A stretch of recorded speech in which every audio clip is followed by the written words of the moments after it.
At this time, I'd like to call upon Auxiliary Constable Paul Cooper to give the valedictory address.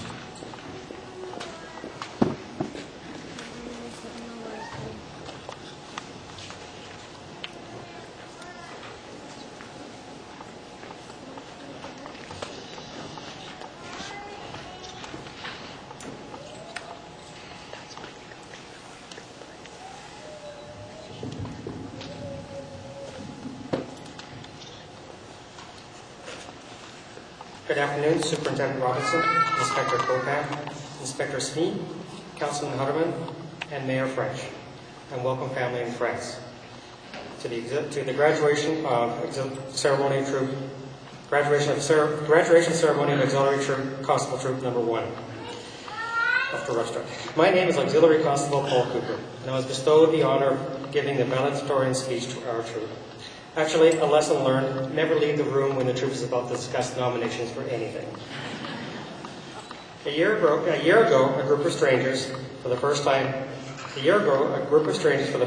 learned about becoming the ultimate volunteer.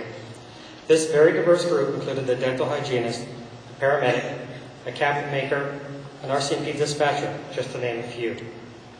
As diverse as we are, the common thread that pulls us together is the dedication and commitment to the program and to the communities that we will serve. After we all signed on the dotted line, the journey began to become part of the RCMP family. And what a journey it was. A lengthy security process was just the beginning. And once we got into the classroom, the real fun began. Several hundred pages of law, ethics, community policing concepts, and police procedures had to be memorized, and done so by when? From police history to the latest in police information systems, it all had to be learned.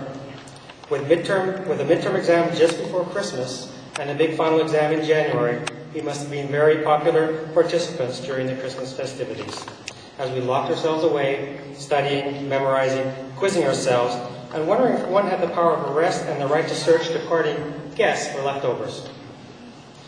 While we were studying, there were many other tasks carried out simultaneously by our trainers, regular members of the RCMP who volunteered their time to assist us through the process.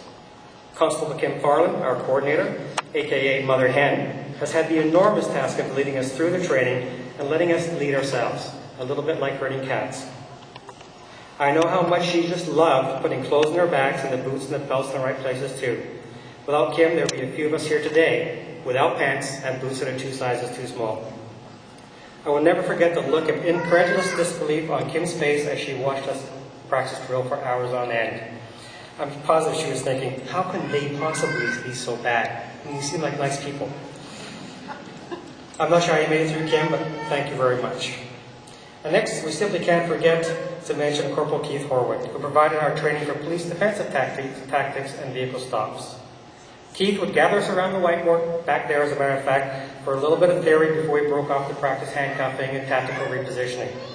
I'm not sure what it was about us, but a little whip with that dry erase marker, and Keith was good to go.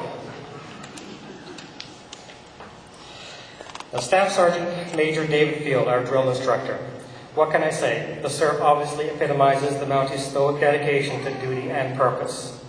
I mentioned earlier the diversity of the troop. Apparently, our individual diversity extends well into our sense of direction, timing, and rhythm, and just plain walking sometimes. Thank you, sir. And let's talk about push-ups during drill. Let's just say one member of our troop, Auxiliary Constable Hoffler, was responsible for the first set of push-ups our troop ever did. Hoffler got the ball rolling, and there were many, many more sets of push-ups after that. Now, one of the most highly anticipated events during our training was the day we were OC sprayed.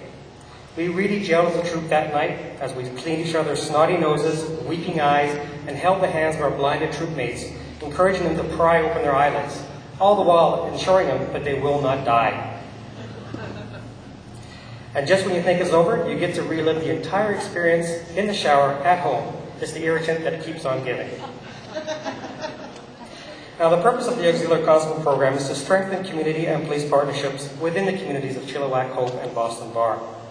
We will be providing a professional presence during community events. We will also be a second set of eyes and ears for regular members during routine calls and traffic stops. We are a specialized community resource, the ultimate volunteer. We are your resource. In the words of one of the architects of modern policing, Sir Robert Peel, the police are the public, and this public are the police.